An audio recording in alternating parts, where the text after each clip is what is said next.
I used to work the night shift at a shipping warehouse just outside Toledo, Ohio, not far from the Maumee River. The place was massive. Rows of stacked pallets, steel shelves that seemed to vanish into the dark, and the constant hum of the refrigeration units in the back. At night, though, everything felt hollow. My shift always started at 10 p.m. Most nights, I barely saw anyone after the managers left, just me, a couple of forklift operators, and the janitor who quietly pushed his cart across the concrete floors. The first thing you notice on a night shift is the silence. The warehouse is different when it's empty. You hear your own footsteps echo, and even a pallet creaking under its weight sounds like something breaking in the dark. It gets inside your head, makes you feel like you're not alone, even when you're the last one in the building. On my third week working there, I began to notice it. Every night around 1 a.m., when the forklifts stopped for their meal break and the janitor disappeared into the bathrooms, the silence would feel heavier, like someone was holding their breath. And from the farthest end of the warehouse, past the stacked crates of machinery parts, I always felt eyes on me. I'd look down that stretch of shadow, expecting to see a coworker or maybe the janitor taking a shortcut, but there was never anyone there. Just the red glow of the exit sign and the endless rows of boxes. At first, I brushed it off. Night shifts play tricks on your mind. But that night, as I walked back to the office with my clipboard, I swear I heard it. The sound of footsteps, matching mine, just a few paces behind. When I turned around, the aisle was empty. And that was the first time I realized this warehouse wasn't really empty at night. The following night, I came in a little earlier than usual. Something about what I'd heard the night before stuck with me all day. I kept telling myself it was my own footsteps echoing, maybe bouncing off the steel beams overhead. But deep down, I knew the sound was different. At midnight, I was doing inventory in one of the far aisles. The fluorescent lights overhead flickered occasionally, humming in that dull way that makes you more tired than you already are. I was scanning barcodes with the handheld device when I heard it again. A set of footsteps, not far behind me. I froze, holding my breath. The sound wasn't loud, but steady, deliberate. I turned quickly, expecting to catch someone there, maybe a coworker sneaking up to mess with me, but the aisle stretched out empty. I walked faster, pretending I wasn't bothered, but the steps followed, always a little behind. I turned corners sharply, hoping to spot someone, but every time I checked, nothing. That's when I noticed something even stranger. The janitor, who usually worked near the bathrooms, was standing at the end of the aisle, just staring at me. He didn't wave, didn't move, just stood there, watching me. I called out, "Everything okay?" My voice echoed in the emptiness. He didn't answer. Then, without a sound, he turned and walked toward the emergency exit door. But when I reached the end of the aisle and looked, the door hadn't opened. No sound, no sign of him leaving. I searched around for a few minutes, but he was gone. Just gone. And when I finally turned back toward the racks of inventory, I saw something that made my stomach sink. One of the handheld scanners was resting on the ground in the middle of the aisle. The thing was still on, screen glowing like someone had just dropped it seconds ago. Only I knew for a fact all the scanners were locked up in the office before my shift started.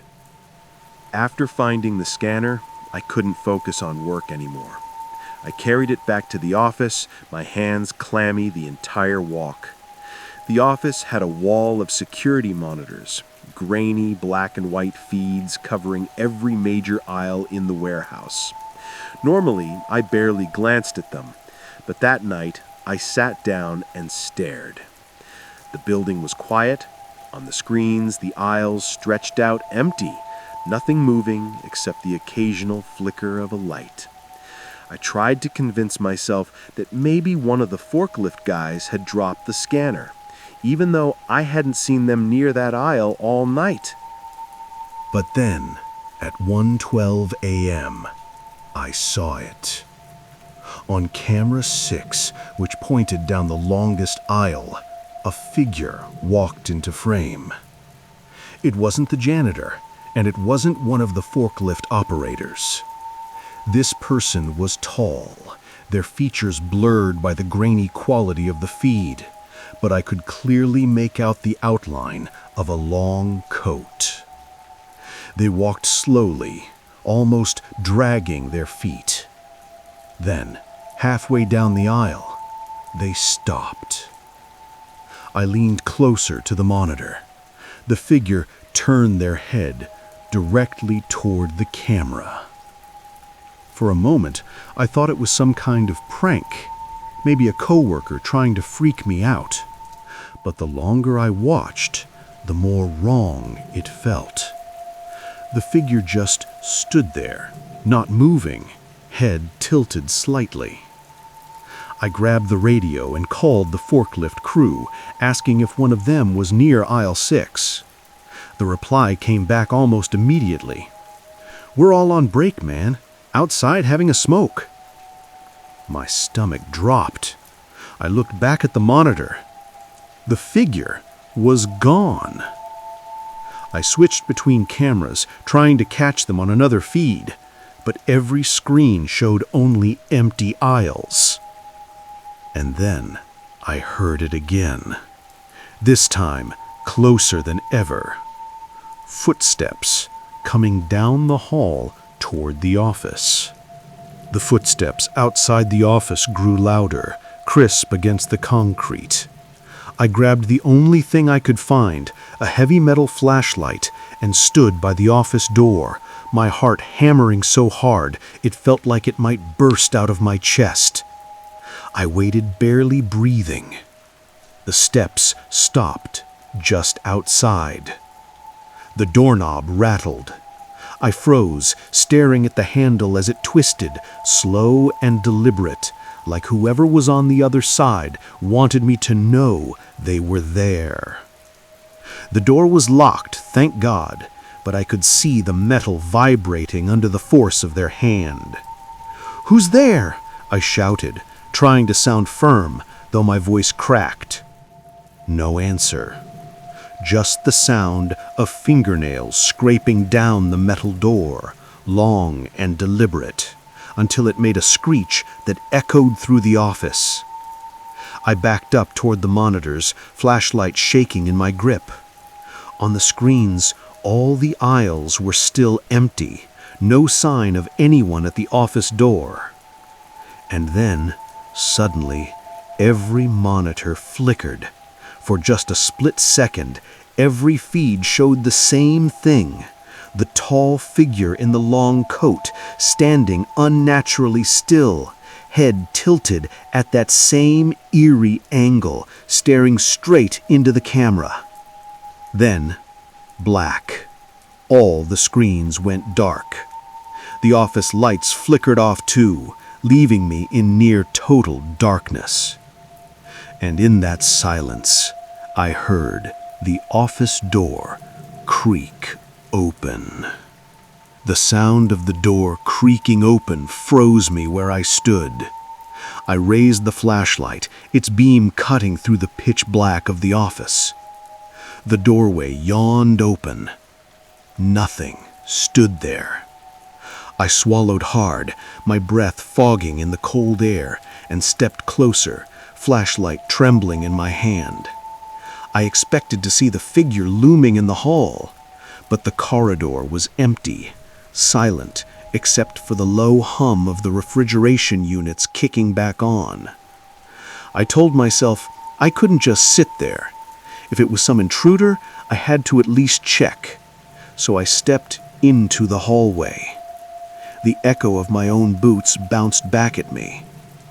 And then I noticed something on the ground. Right in front of the office door lay another handheld scanner. Only this one wasn't glowing with the usual white screen. Its display flickered with static, like an old TV struggling to get signal.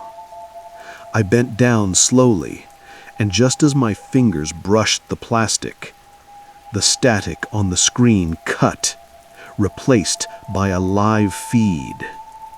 It was me. The screen showed me crouching right there in the hallway, flashlight in hand. Only behind me, in the tiny frame, was a dark shape. A tall figure in a long coat, standing impossibly close. I spun around, swinging the flashlight, but the hall was empty. My stomach dropped, my legs went weak. I dropped the scanner, its screen shattering against the concrete. That's when I heard the voice, right against my ear, low and rasping. "You shouldn't be here." I bolted. I don't even remember how I made it out of the warehouse.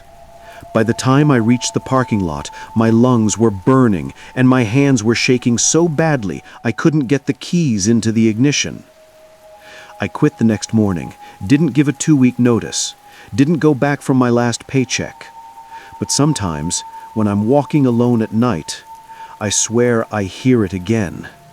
Those slow, dragging footsteps, just a few paces behind me.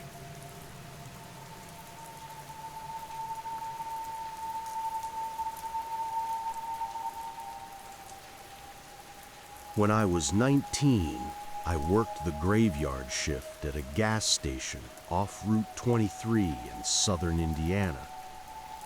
It was the kind of place you'd only stop at if you were desperate.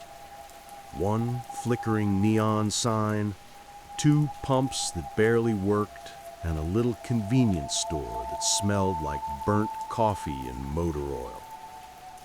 The manager always scheduled me for the 11 p.m. to 7 a.m. shift since no one else wanted it. Easy money, he told me. Just keep the coffee brewing and ring up the drunks. For the most part, he was right. A handful of truckers, a couple of late-night travelers, and the occasional sketchy customer looking for cigarettes. But after midnight, when the road outside was dead quiet and the crickets were louder than the highway, the place felt different, too quiet.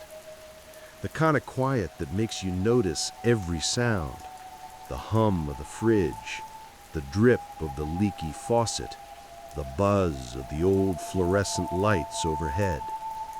On my second week, around 2:30 in the morning, I was behind the counter scrolling through my phone when the door chimed. I looked up, expecting a tired driver. Instead, a man walked in slowly. He was tall, wearing a dirty jacket, and his face was wrong, pale, like he hadn't seen sunlight in weeks. His eyes didn't blink as he stared at me, then wandered over the shelves without touching anything. That wasn't unusual for a shady customer, but what unsettled me was this. When he walked by the refrigerators, the humming stopped. The buzzing lights flickered.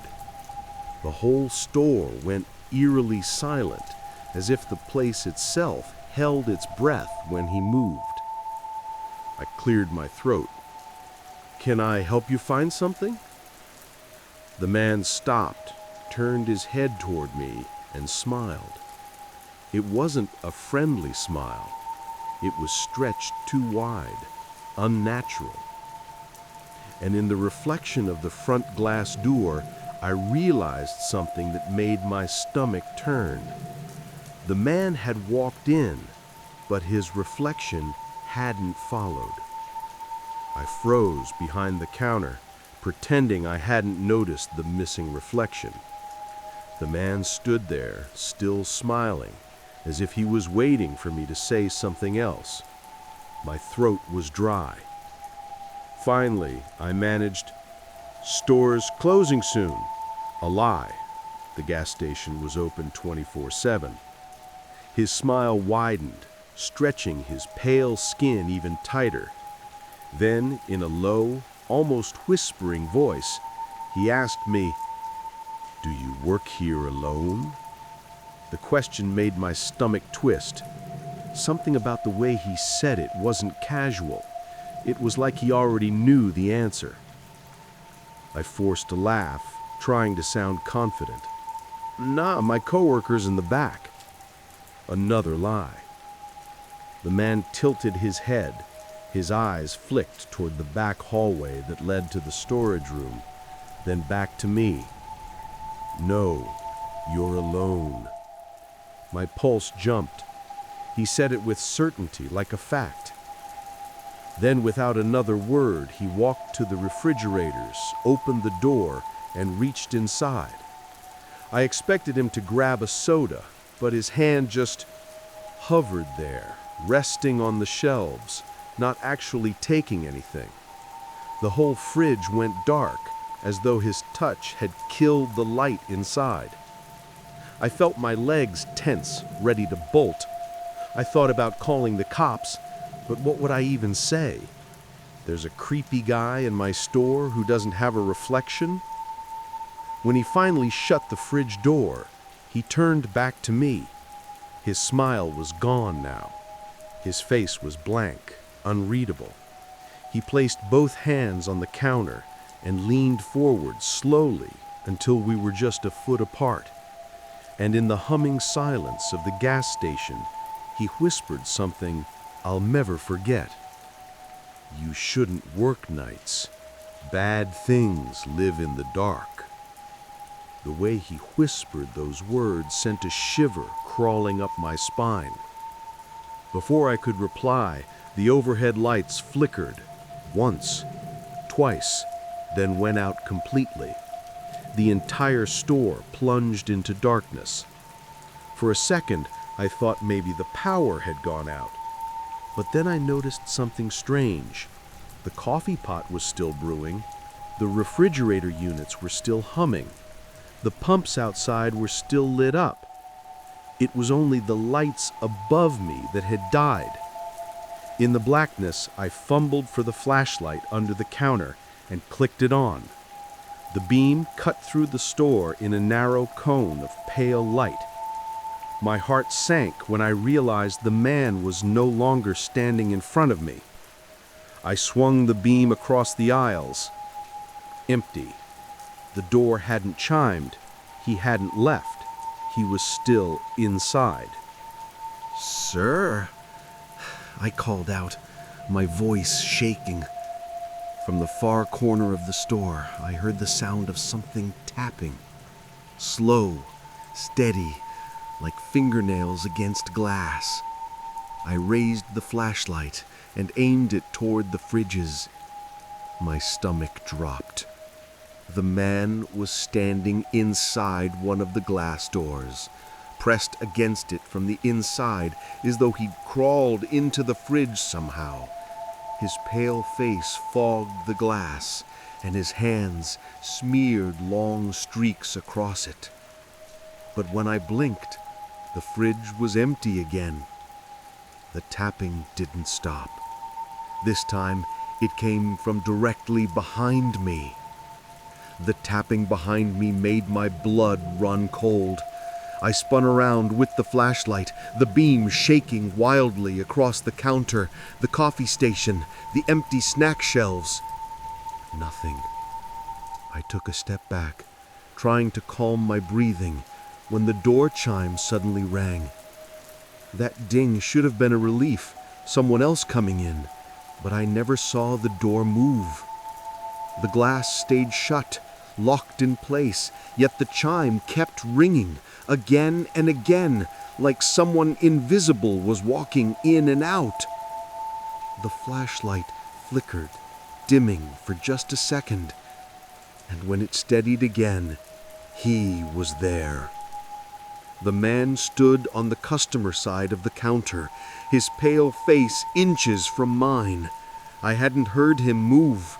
His eyes looked wrong, almost hollow, and when he spoke, his voice seemed to echo unnaturally, as if it came from all corners of the store at once. "You hear them too, don't you?" I stammered. "Hear what?" He leaned closer, his breath colder than the night air outside. "The ones that wait for you when you're alone, the ones you pretend not to see." I stumbled backward, knocking over a display of gum packs, and raised the flashlight in defense like a weapon. For the first time, his expression changed. His smile cracked wide again, and he started laughing. Not a normal laugh, but this awful broken sound like static over a radio. Then, just as suddenly as he'd appeared, the lights overhead flickered back on. The hum returned, the door chime went silent, and the man was gone. Not out the door, not hiding in an aisle, just gone. The static was back. Marcus sat in the dim control room, his hand trembling over the soundboard. The station's clock read 3:07 a.m., the same cursed time the voice slipped through. He thought about running, about leaving the station for good, but every time he did, something drew him back. The microphone light flickered on by itself. "They're here, Marcus. Don't turn around." The voice slithered into his ears, distorted, metallic, but unmistakably human. He froze, staring at the blinking light on the console. His breathing echoed in the silence, and then he heard them. Dozens of faint footsteps in the hallway. Slow, heavy, inhuman. The kind of sound that carried weight far greater than flesh and bone. The door handle rattled. Marcus lunged to shut off the console, but the power wouldn't cut. The broadcast continued, transmitting his panic live to anyone still listening. Static surged, and through it came overlapping whispers, layered voices, chanting something he couldn't understand. The control room lights began to dim one by one, each bulb popping out in sparks. In the last glow of red emergency light, Marcus saw the glass window of the studio darken, as if a shadow was pressing against it. Slowly, a pale skeletal hand smeared across the glass, long fingers dragging in a rhythm that matched the chanting. The microphone hissed, "Open the door." Marcus backed into the farthest corner of the room. His chest heaved, tears streaming down his face. And then, with a sound that split the air, the lock snapped. The door creaked open. The broadcast continued. But Marcus's voice was never heard again.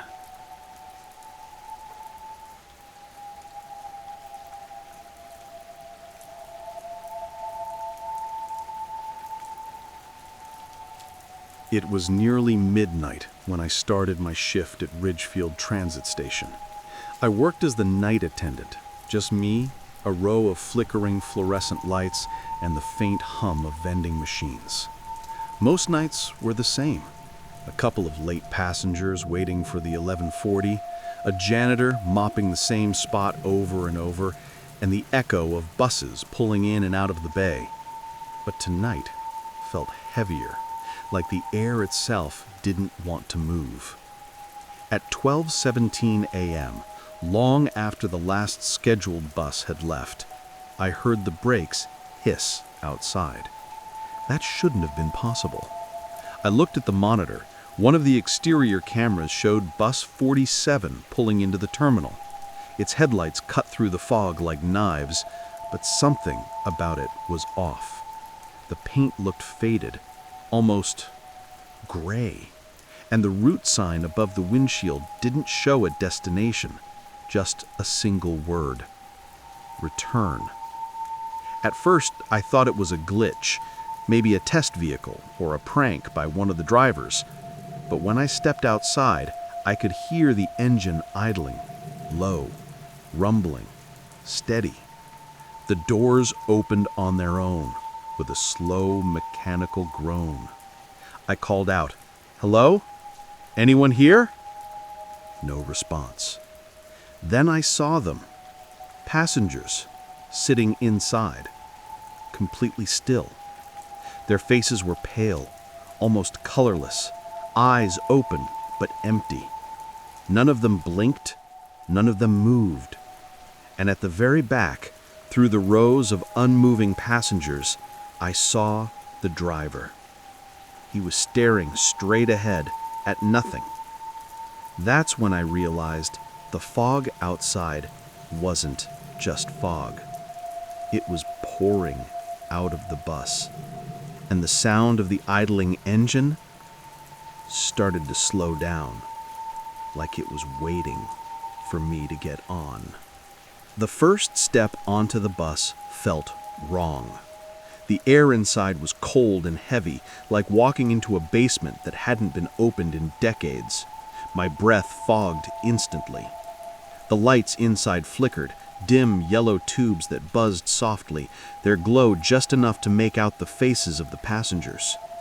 There were about 12 of them, all seated perfectly upright. No movement, no blinking, just staring forward like they were waiting for something I couldn't see. I called out again, quieter this time. "Is anyone here?" My voice echoed down the aisle, but none of them reacted. Then I noticed their clothes, old-fashioned. A woman in a floral dress that looked straight out of the 60s. A man in a faded uniform with the Ridgefield patch, but the logo was an older version, one I recognized only from old photos in the break room. That's when I saw the dust on their shoulders, the kind that settles after years of stillness. And then the smell hit me. Damp metal and decay. I froze halfway down the aisle.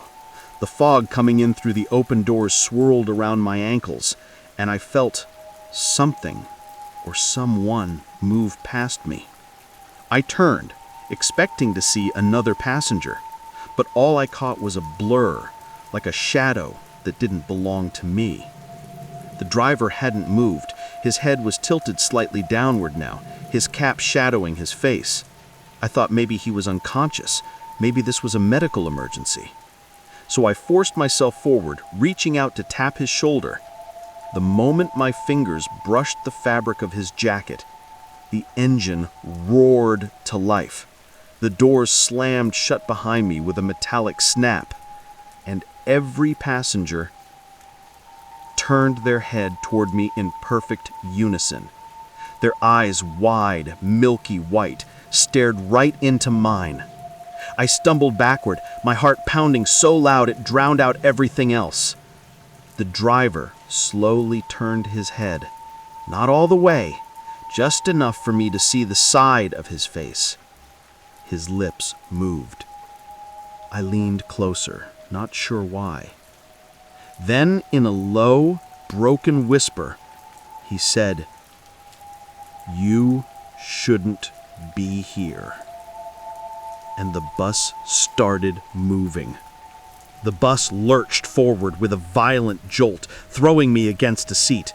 The engine roared like it hadn't run in years, sputtering and grinding, yet somehow gaining speed. Outside the windows, the world looked wrong. The fog was thick, so thick it swallowed the headlights. I couldn't see the road, the depot, or even the reflection of the station lights behind us, just an endless swirl of gray and shadows. I stumbled down the aisle toward the driver. I yelled, "Stop the bus!" No answer. The driver's hands were locked on the wheel, knuckles pale, eyes fixed on the road ahead, if there even was one. I glanced at the dashboard. Every gauge was dead. No lights, no signals. Even the radio, which always crackled with dispatch chatter, was silent. I turned to the passengers. They were still facing forward, still perfectly still. Except for one.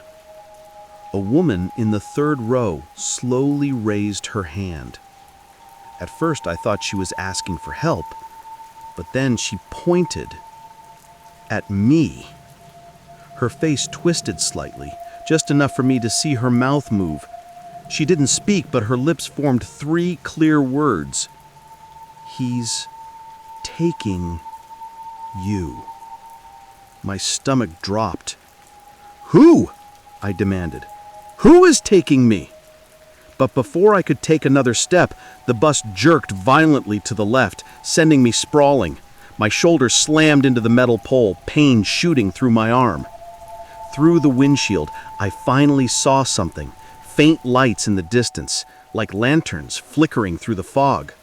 Only the closer we got, the more I realized they weren't lamps. They were lanterns, old, rusted, swinging from crooked poles along a narrow dirt road that didn't exist on any map. The driver pressed harder on the accelerator, the engine screaming as we tore deeper into the fog. I reached for the door controls, but the switches were dead, melted almost, like they had been burned. I pounded on the glass. "Let me out!" Nothing. Then a whisper came from behind me. Not from one voice, but from all of them. Every passenger was whispering in unison, their words tangled, distorted, like wind through a graveyard. "Too late, too late, too late." The air turned freezing cold. My breath came out in clouds, and frost began forming on the windows. That's when I looked outside again. The lanterns were gone, and what replaced them was worse. Rows of buses, abandoned, rusted, half buried in the dirt on either side of the road. Each one had shattered windshields and faded paint, and as we passed them, I saw something move inside. Pale faces pressed against the glass, staring. Some were in uniforms like mine. The driver's voice finally broke the silence, raspy and low. "We all drive the route eventually." The bus sped up, and for the first time since I started this job, I realized we weren't going anywhere anyone could come back from. I crawled toward the front of the bus, clutching the seats for balance as it rattled violently down that impossible dirt road. My ears rang from the noise, but underneath the engine's roar, I could still hear the whispers.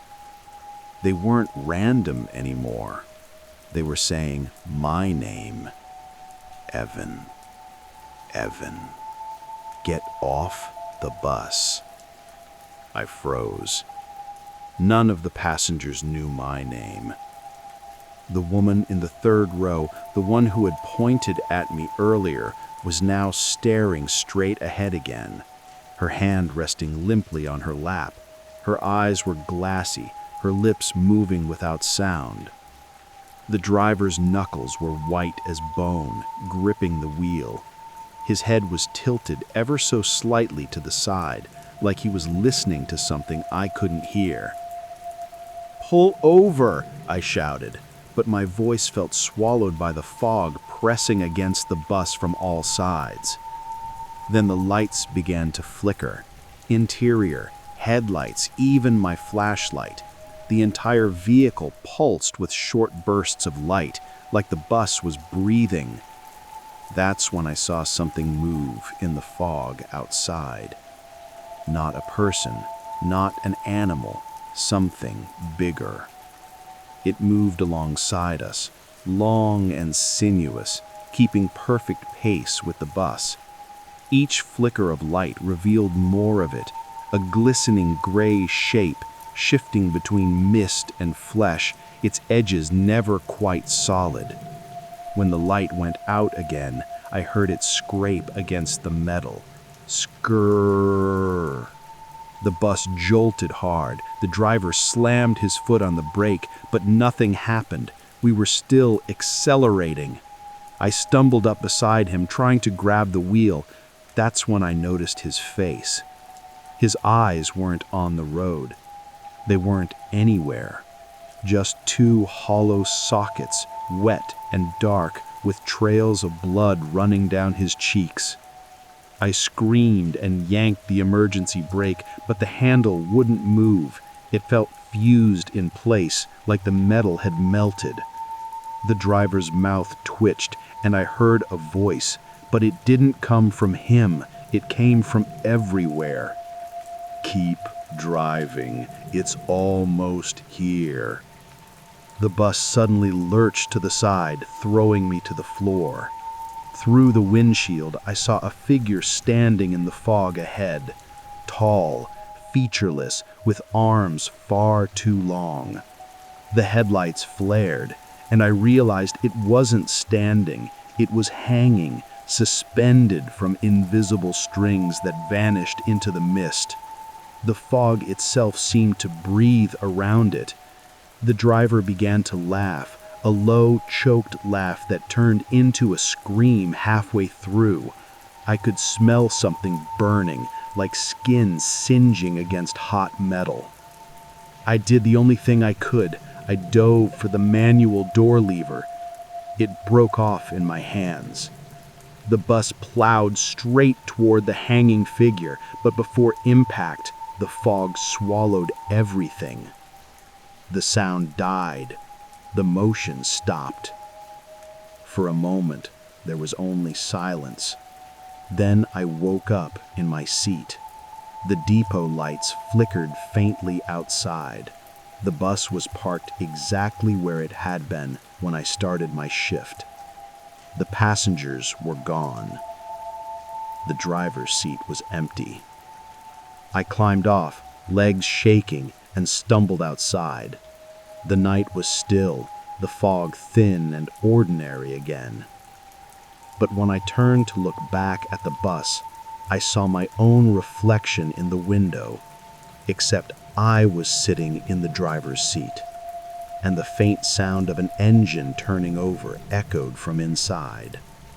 The next morning I went straight to dispatch, pale and exhausted, still wearing last night's uniform.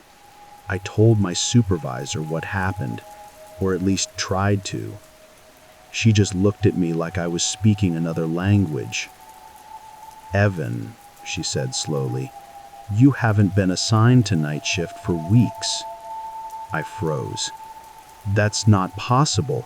I drove Route 19 last night. You signed me in." She turned her monitor toward me. The system showed my last shift had ended 5 days ago. No record of any trips since. "No one even runs Route 19 anymore," she added quietly. "It was discontinued last winter." I tried to argue, to explain, but my voice faltered. She pulled up the route logs, the ones from last night, and showed me the digital map. The GPS trail for the bus was there, at first. Then at 11:47 p.m., right where the road bends toward the river, the signal just stopped. The bus never returned. But I had. She called the yard manager, and together they went out back to check. My bus, number 327, wasn't there. Not in the yard, not in the maintenance bay. Gone. When I drove home, I passed that same bend near the river. The fog was thick again, and for just a second, I saw headlights glowing through it.